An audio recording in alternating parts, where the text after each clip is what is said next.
Death Mage Side Chapter 10, Rodcorte and the Two's Decision. It seemed that Vandalyu had undergone a job change to Guider. The job that was a requirement of being a champion, the job that Bellwood and Zackert had acquired. It was difficult to believe, but it was true. But the situation that he had caused as a result of acquiring the job was even more difficult to believe. To think that he would guide people to Vita's circle of transmigration system exactly as they are. Rodcorte could not suppress his shuddering as he struggled to deal with the errors that were occurring in unison. Vita's races, such as vampires and ghouls, had been converting people to members of their own races using rituals. These rituals involved giving their own blood to these new members, or submerging them for days in mud mixed with their own blood. They differed depending on the race. But these methods all took a great deal of time and effort. And the charm of changing race usually did not overcome the people's fear of such a change. Alda and the other gods had taught them to fear it. Vampires could acquire near-infinite lifespans, but they would become unable to walk beneath the sun ever again. And most would be opposed to having to slurp the blood of others in order to survive. And other races such as ghouls, Scylla, Lamias, and Arachne had remarkably different appearances from ordinary people, so it was natural for people to fear and avoid such changes. Alda had focused on making sure that the anecdotes of saints, epic poems about heroes and myths about himself would spread and make the people hesitant about becoming members of Vita's races. These were more exaggerated than similar stories on Earth. Vampires would be rejected by maidens that they desired as their brides and fall to ruin, crying words of grief such as, "So you would choose the sun over me as well." The fact that some still chose to become members of Vita's races of their own was a headache-inducing problem, but that was a mild pain compared to what was happening right now. Vandalyu had undergone a job change to the Demon Guider job and started to unconsciously guide the people to Vita's circle of transmigration system. The human and dwarf citizens of Talishheim had already been transferred to Vita's transmigration system without their races ever changing. The reason that Vandalyu was guiding his citizens to Vita's circle of transmigration system was likely because he had been taken into Vita's system himself. This was a dreadful situation for Rodcorte, just like the pseudo-reincarnations that Vandalyu had been conducting. As their races have not changed, the people have no clue whatsoever as to what has happened to them. Only us gods know the secrets of the circles of transmigration, and of course we cannot reveal those secrets. The citizens of Talishheim had no way of knowing that the circle of transmigration system that they belonged to had changed. Even Vandalyu, who had guided them to the new system, was unaware. For people, no visible ritual had been conducted, and no changes to their bodies or minds occurred despite being moved to another system, so they didn't know what had happened. And even if this became known to Alda and the gods who served him, it was unlikely that they would know what needed to be prohibited. He would be left with no choice but extreme options, such as declaring Vandalyu as an enemy of the gods and ordering the people to exterminate him. This would make no difference to the current situation. As I thought, there is no choice but to erase Vandalyu. Since he had become a guider, Vandalyu would continue to guide others unconsciously. Not every person would respond to his guidance, but the high standards of living in Talishheim would be incredibly attractive to them. In the end, as always, the only option that Rodcorte had was to erase Vandalyu. No, aren't there other options like trying to reconcile with him? Asked a voice. More importantly, there's something I don't understand. Why did we die? Asked another. Two reincarnated individuals were looking at Rodcorte through half-closed eyes. An earnest-looking woman, Shimada Izumi. A man with a somewhat vacant-looking face, Machida Aaron. The two of them had suddenly died and found themselves here. Aaron had not even been aware that he had died. They had been watching Rodcorte for a while as he groaned to himself, for reasons that they didn't really understand. The two of them didn't know the specific details of the circle of transmigration systems, but they could understand that the god before them had come to a conclusion through some very extreme thought processes. Shimada-san, do you know what happened? Asked Aaron. Hey you, what did you do with your calculation, your only redeeming feature? Or should I call it Laplace's demon? Said Izumi. Aaron's cheat-like ability was calculation, which had also been known by its code name, Laplace's demon, in origin. This ability gave him computational power on the level of a supercomputer, or perhaps even greater. As long as he had enough information, he could even predict the future to a certain extent. Don't be so unreasonable. Aaron protested. What are you trying to ask me to calculate when I've got no information to work with? If he didn't have enough information, super advanced calculations such as predicting the future was impossible. Also, these calculations were only calculations, nothing more. They were vulnerable to errors due to unexpected and unknown situations. I suppose that the only thing I know is that I wasn't killed by you, Shimada-san. He said tentatively. You're right about that. Said Izumi. You were killed in an explosion. A string of hand grenades came flying from the wall, and that was it. I was further away, so I didn't die instantly, but it seems that I lost consciousness before I could cast any spells and died soon afterwards. What's known as near-instantaneous death? Yes, near instantaneous death. TLN, this appears to be an obscure Japanese phrase. Then the ones who did it are Murakami's group. If grenades came through the wall, I'd have thought it was Kanata, but he's already dead. Said Aaron. What about the intelligence agencies of each nation? Izumi suggested. My ability is convenient, but it was hated by many, so I think it's possible. Now that I think about it, Hiroto's ideals are a problem as well. They're working as an NGO that doesn't belong to any specific organization or government. Said Aaron. We acted like superheroes, so it's true that a lot of people liked us, but a lot of people hated us as well. Especially my Laplace's demon and your inspection, Shimada-san. Shimada Izumi's cheat-like ability was inspection, which allowed her to see through all kinds of falsehoods. It wasn't merely seeing through lies. She could see through every kind of disguise, forgery, CG footage, and illusion. She had often complained that this ability had made the magic shows that she had enjoyed on Earth very dull, however. It had been Aaron's Laplace's demon and Izumi's inspection that had allowed the capture of the metamorph Shihuin Mari. But although the two of them possessed powerful abilities, they had little in the way of strength in combat. They both had considerable talent in magic, and they did receive training to some extent. However, they hadn't fought as combatants on the front lines like Kanata and Mari.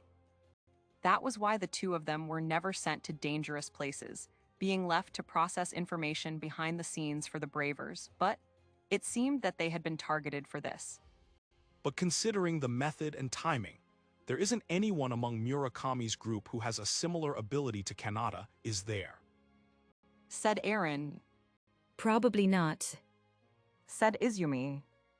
But maybe it's possible to achieve something similar by combining multiple abilities. Well, now that we've died, there's nothing that can be done even if we figure it out. If things were going to turn out like this, I should have eaten more fried chicken, pizza, and Terra burgers. You're right, I would have liked to get married at least once. Impossible. I can see through the lies of men, even if I don't want to. The two of them were calm despite having just died, but this was the second time that they had died, and they had lived for 46 years in total between their lives on Earth and in Origin. And since it had happened so suddenly, they hadn't had time to feel anger or regret. And they were in the company of not the ones who had killed them, but each other, friends who had died together, so they weren't too upset. It has restarted, Rodcorte thought as he looked up at Izumi and Aaron. So about your next lives? He explained to them that they would reincarnate in Lambda, and that he wanted them to kill Vandalyu, just like he had done with Kanata. Unlike Kanata, the two of them listened calmly. Even as they learned that the undead that the Bravers had faced in Origin was Amamiya Hiroto and now Vandalyu, they didn't lose their composure. Absolutely not. Aaron said flatly, In fact, I'd rather die than doing something that reckless. said Izumi, As I thought. said Rodcorte. Unlike the time with Kanata, he had been expecting them to refuse. Unlike Kanata, as well as Tanaka and the others who had died after him, these two were not suited for fighting at all. It wasn't as if they didn't have any qualities for fighting whatsoever, but they had chosen a path in Origin other than training those powers and skills. But feeling guilty of the sin of essentially having abandoned Vandalyu in Origin, and considering the fact that he was originally a student attending the same school, Aaron and Izumi were hesitant to simply refuse this request. They could see that if they remained quiet, the other reincarnated individuals and Vandalyu would kill each other. Looking at what this person is doing, it's hard to even say what Amiya-san would do. Said Izumi, Even considering that we couldn't save him, if you apply the common sense and ethics of Earth and Origin, what this person is doing is Crime and terrorism. said Aaron, Of course, that's only if you apply the common sense and ethics of Earth and Origin. Especially the creation of undead. It's an act that tramples on the sanctity of the dead before it's a crime of property damage. Even from the viewpoints of Izumi and Aaron, this was what Vandalyu was doing in Lambda. But never mind it being a different nation, this was an entirely different world. Considering that this was likely just how things had turned out when he had used death attribute magic, and considering that he had no affinity for any other attribute, they couldn't condemn him unconditionally. In fact, considering the way that Vandalyu had been treated in Origin, they even felt respect for his strength of will. At the very least, they themselves would have found it impossible to put the philosophy of, the good you do to others is good that you do to yourself, into practice. In fact, while Vandalyu had killed over 100 people in the Hartner Duchy, he had saved over 1,000. However, they couldn't be certain that the other reincarnated individuals would think the way that Izumi and Aaron did. Amiya and his followers likely wouldn't try to erase him right away, but Now that we understand the situation, I'll ask one more time. Can't you reconcile and persuade him peacefully? He was originally a Japanese person, and given the information that you've given us, I think negotiating will be possible. said Izumi. At the very least, it seemed that Vandalyu would listen to what had to be said. Though it also seemed likely that he would simply listen and walk away without saying anything afterwards. Izumi and Aaron hadn't been present when Vandalyu's second life came to an end, but from his point of view, that was likely incredibly close to being a similar offense. Shimada-san, how would you persuade him peacefully? Aaron asked, Well, convince him, though it doesn't seem like he would listen. How about things like offering him favorable conditions? Izumi suggested. Can you think of any conditions that we and this god could offer him that would be favorable for him? As I can't think of anything. This was something that they had never thought about during the time that they had lived in Origin. Forgiving small crimes, plea bargaining with the appropriate judicial branch, guaranteeing safety, reduction of prison sentences, release on parole. These were the primary methods that the Bravers had used to bargain with criminals, but none of these had any meaning to Vandalyu, who had been reincarnated in Origin. By offering a reconciliation, it might be possible to prevent a battle to the death between Vandalyu and the other reincarnated individuals.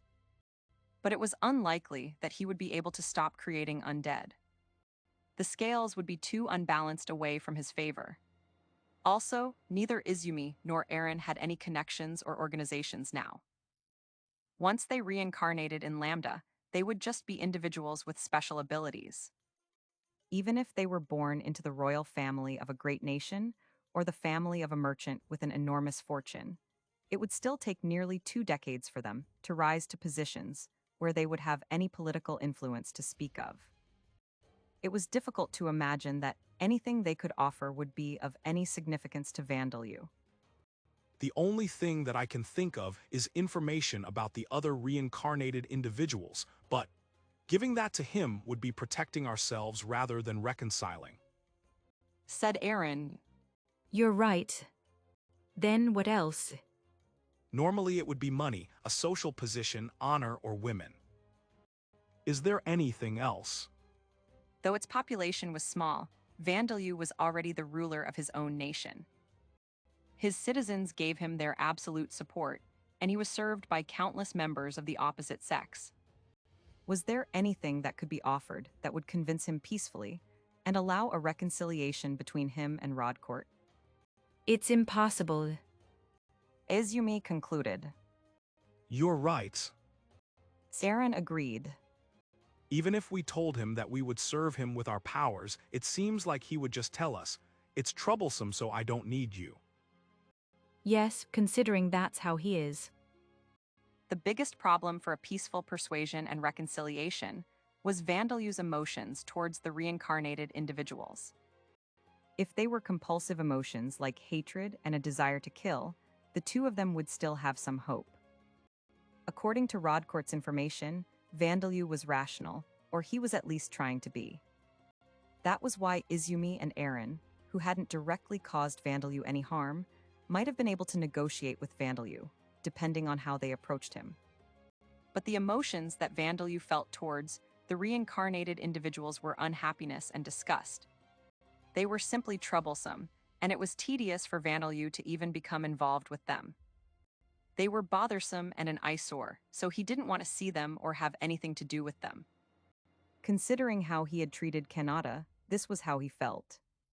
Simply having anything to do with Izumi and Aaron would be unpleasant for Vandalyu. What other? Oh yeah, can't you resurrect his mother who gave birth to him in Lambda? Aaron suggested. You're a god, aren't you? That is impossible. Said Rodcorte. No, I mean the rules aren't meant to be bent, but can't you make an exception in this case? It is not a problem with the rules, it is simply impossible. It seemed that Aaron had assumed that the reason Rodcorte refused to resurrect a dead person was because there were rules that gods were not supposed to interfere directly with the world. But Rodcorte was simply unable to resurrect Darsha, Vandalyu's mother. Darsha was a dark elf, a being who would be reincarnated by Vita's circle of transmigration system. Rodcorte could not directly intervene. Rodcorte could not mention these circumstances to humans, even if they were reincarnated individuals, so Izumi and Aaron were not convinced. But they saw that Rodcorte had no intention of saying any more, so they started considering other ideas. But no bright ideas occurred to them. In the end, they settled on a very simple plan to convince Vandalyu. They would appeal to his emotions. It was like bringing the relatives of hostage-holding criminals in order to appeal to them. What do you think, Shimada-san? Asked Aaron. He was your classmate, wasn't he? I don't think he had any friends, even I wasn't his friend. Said Izumi. It was over 20 years ago, so I'm not certain, but I don't remember ever seeing him talking to anyone. As her image would suggest, Shimada Izumi had been a class representative on Earth, but she had almost no memories of Vandalyu, who had been known as Amamiya Hiroto back then. He hadn't caused any problems, but he hadn't been particularly exceptional either. He had never become involved with any other students. He had been a boy who was always a part of the background. Though Izumi searched her memories, the only thing that she could remember was that she didn't remember anything about him. If there was anything that could work, it would be Narus Narumi, whom Vandalyu had risked his life to try and save before he died on Earth, but Izumi hesitated to suggest that they bring her up. She had been among those who dealt the final blow to him in Origin, and there was no telling whether he had any interest in her now. So someone in Origin who could persuade Vandalyu, there aren't any, are there? Said Izumi. Have you been listening to me? Asked her. Sorry, it was just a wild idea. Forget it. Said Izumi. I will answer you just in case. Said Rodcorte. He did not have a single family member, friend, or lover. As I thought. It was obvious that the father and mother who had sold Vandeleu in origin would not be suitable for persuading him.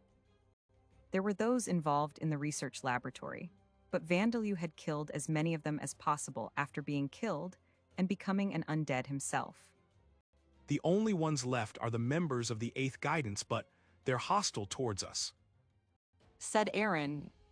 They wouldn't cooperate with us, would they? Izumi said in agreement.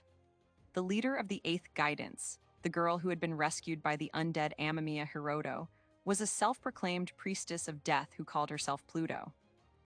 She had made it clear through her criminal acts that she held a fierce hatred for the bravers and agencies that conducted research into the death attribute. The reason she had accepted Murakami and several other former bravers as allies despite this was unknown, but it was unlikely that she had been uninvolved in Izumi and Aaron's deaths. She and the other central members of her organization formed what was more of a cult-like group of fanatics than a terrorist organization. Even if she was killed and brought here, it was unlikely that she would cooperate with the reincarnated individuals. It is possible that she could be used as a hostage against Vandeleu, so I am planning to summon her here when she dies, however. Said Rodcorte. Izumi and Aaron looked at each other. Isn't this guy way too cowardly for a god? Maybe he's cowardly because he's a god. Being a god, Rodcorte overheard this silent exchange between the two, but just like Kanata, he paid no heed to them. Then isn't there anyone on Earth who could persuade him? On second thought, you don't have to answer. Show us our records, and we'll use that to decide. Said Izumi. Also, can you make it so that we can use our abilities? Asked Aaron. I think it will help somewhat. Very well. Rodcorte replied. Izumi and Aaron looked at the video and audio information from Earth that was given to them by Rodcorte to see if there was anyone who could possibly persuade Vandeleu. Among the other high school students who had survived the school field trip, there was nobody. There were none among the upperclassmen and underclassmen who hadn't been on the field trip either. Because he had been working a part-time job, Amamiya Hiroto hadn't taken part in any club or committee activities, so he hadn't been acquainted with anyone other than his classmates. As for the place that he worked at, he had only performed work such as organizing endless piles of letters, early morning paper deliveries, and handing out leaflets, work that didn't really provide any proper human interactions. It seemed that he hadn't had any dependable senpais, close coworkers, or kuhais either. Deciding to go further back in time, Izumi and Aaron searched further to see if there was anyone from his middle school days, and found themselves feeling dizzy, as if they would be overwhelmed by the total lack of human relationships. When they checked the records of his elementary school days, they really were overwhelmed by the total lack of human relationships and began to feel headaches. He had quite a miserable childhood. Said Izumi. Continuing on and on with a dark school life that can be found anywhere, that isn't grand or dramatically horrible, is amazing in its own way, isn't it? Said Aaron. But seeing how he was in high school, you'd have never imagined how he behaved and talked as an elementary school kid. Normally, people would have at least a single new person in their lives, but Amamiya Hiroto didn't have a single one in his entire lifetime. Of course, it wasn't as if everyone had bullied him, but just because they didn't bully him didn't mean that they were on good terms with him. He had been someone who was part of the background, just like he had been in high school. Now that they had come this far, they had a bad feeling about this and felt that there was no other option but to look at the records from Amamiya Hiroto's family. Seeing his suspicious behavior as a child, I can guess what we're going to see, but... Aaron murmured. As he looked at the record, he saw that his suspicions were on the mark. But without giving up, he saw that the uncle and his wife who had adopted Amamiya Hiroto and his younger cousin were still alive. Thinking that perhaps they had changed their ways, and they could perhaps apologize to Vandeleu in order to help convince him, Aaron looked through their records as well. What he saw was pitiful. After Amamiya Hiroto had died in the incident, his uncle's family took the money from his life insurance, the entirety of the fortune left behind by Hiroto's parents, and the condolence money that people had given them to live even more luxurious lives than before.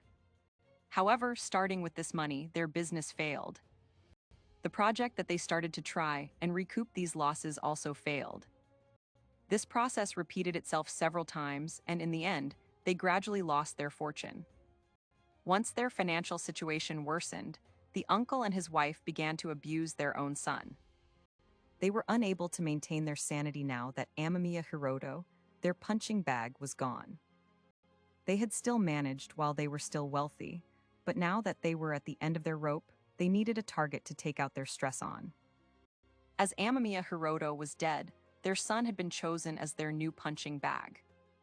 Of course, their son did not quietly accept his fate as a punching bag.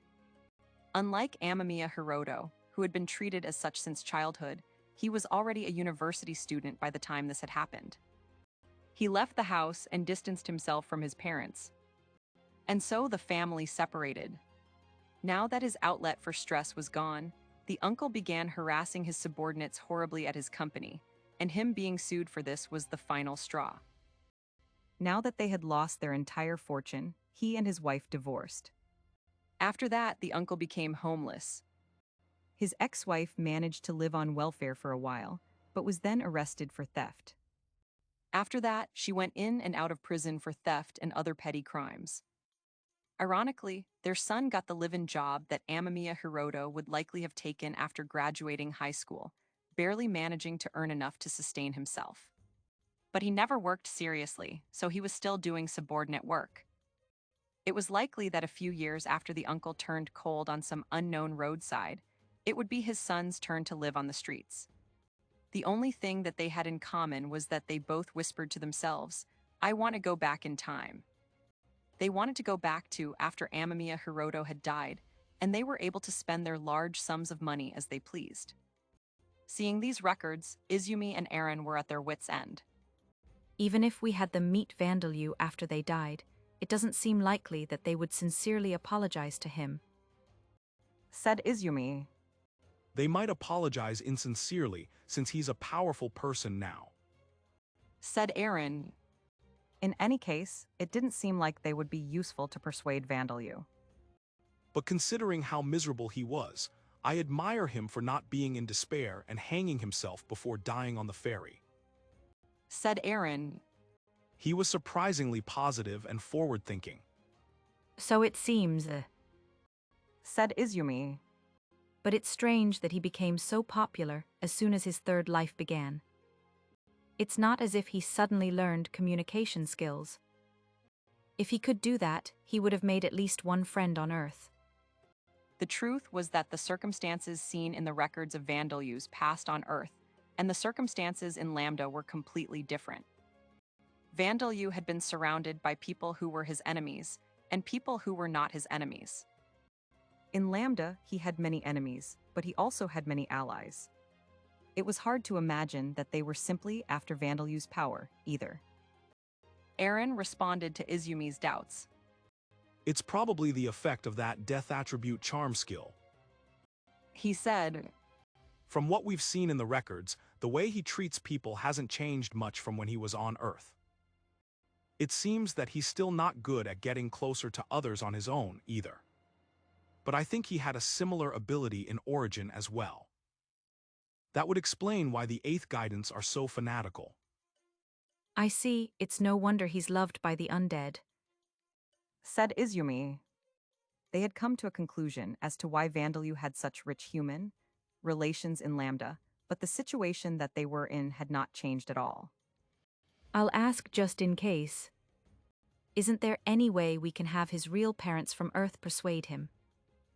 Izumi asked. She was asking whether it was possible for Rodcorte to summon the only people who had ever shown love for Amamiya Hiroto on Earth, the ones who had died in an accident before they knew what was going on. But as expected, the answer was not a good one. Amamiya Hiroto's parents on Earth have already been reincarnated, said Rodcorte. They have lost memories of their previous lives and are now living their new lives in separate places. If you still think it is wise, I can summon them here when they die. That would be meaningless. Izumi said. In Rodcorte's circle of transmigration system, there was no heaven or hell. It was normal for people to be reincarnated straight away once they died. Thus, Vandalu's original parents, the only people that he might possibly feel a desire to meet, had long since lost their memories and been reborn as completely different people. Just to be sure, where are his parents and what are they doing? Asked Aaron. His father has been reborn as a single mother who is managing a restaurant in France while raising her 2 children. Said Rodcorte. His mother is being raised. Are raised. Aaron repeated. In a certain household as a pet tortoise. As to be expected with reincarnation, people could be reborn with not only a different race and gender, but even as a member of a different species. This is hopeless. Said Aaron. Shimada-san, let's give up on this. Wait, Aaron. Said Izumi. Isn't your favorite saying, no matter what there is always a way? What about your calculation? I've been using it for a while, but there's almost no chance of persuading him. Said Aaron. If the 2 of us beg for mercy or make a promise not to harm him, our chance of success is almost 100%, but... Rodcorte looked at the 2 of them and thought that it would be best to not have them reincarnate in Lambda. He had known that they were unlikely to become assassins for him, but not only would they not get involved with Vandalu, they were likely to become hindrances for the other reincarnated individuals. But it was impossible to have them reincarnate anywhere but Lambda now. He didn't even consider cursing them like he had done with Vandalu. If he did, it would only give them more reason to become Vandalu's allies. It was possible to completely erase their memories and personalities before reincarnating them, but Rodcorte had a far better idea. Then how about you do not reincarnate and become my familiar spirits instead? He suggested. This idea was to make these 2 his familiar spirits. Hearing this, Izumi and Aaron looked up at Rodcorte with suspicious expressions. Normally, one would feel honored to be spoken to personally by a god. But it seemed that Rodcorte's image in the minds of these 2 had already collapsed. Familiar spirits. Are you telling us to become nuns? Asked Izumi. No, familiar spirits are not clergymen or followers. Said Rodcorte. Perhaps it will be easier for you to understand if I describe them as angels. Describe them with more simple terms. Said Aaron. Assistant, support staff, system engineers. These were the descriptions that Rodcorte gave when he complied with Aaron's request. There was no mystery or divinity to these descriptions, but this was the truth, so there was no helping it. Aaron looked dejected upon hearing this answer, but Izumi's expression stiffened and she asked another question. What would change by us becoming familiar spirits? Can you influence our wills and actions as you please? You will ascend to become living beings with no physical bodies. You can interpret this as a transformation. Said Rodcorte. I have no intention of restricting the freedom of your thoughts and actions, but I will punish you if you act disloyally. I see, in other words, it's like being employed at a company. Said Izumi. Other than the fact that we probably can't return to being humans again. So what do you want to make us do? Assist in the transportation of souls in Lambda, Earth, and Origin through the circles of transmigration. Said Rodcorte.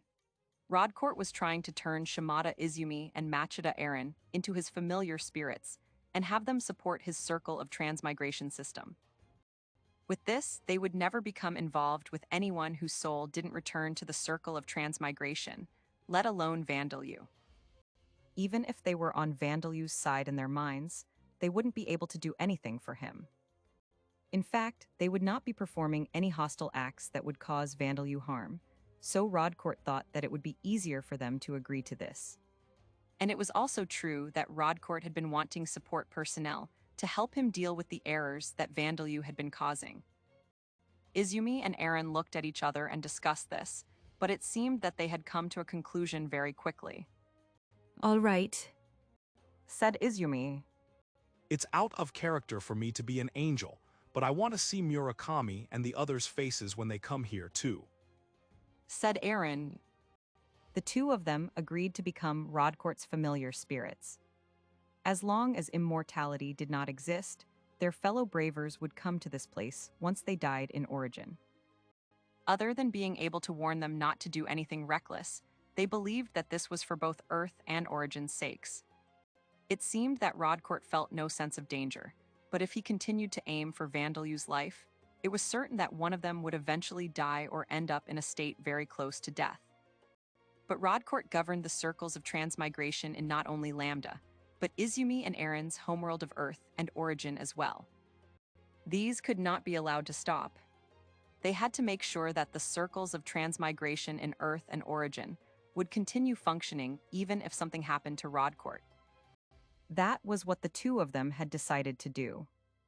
Of course, Rodcourt understood these intentions, but as he didn't feel any risk that his own life would be in danger, he decided that these two would actually be more useful if they became capable of doing these things, so he turned them into his familiar spirits. Now then I, Rodcorte, the god of reincarnation, shall make you too my familiar spirits. Rodcourt declared. Be sure to work hard from now on. As particles of light fell from his raised hands and poured onto Izumi and Aaron, they ascended to greater beings. And then the two of them had this thought. At least we're divine in appearance. Even though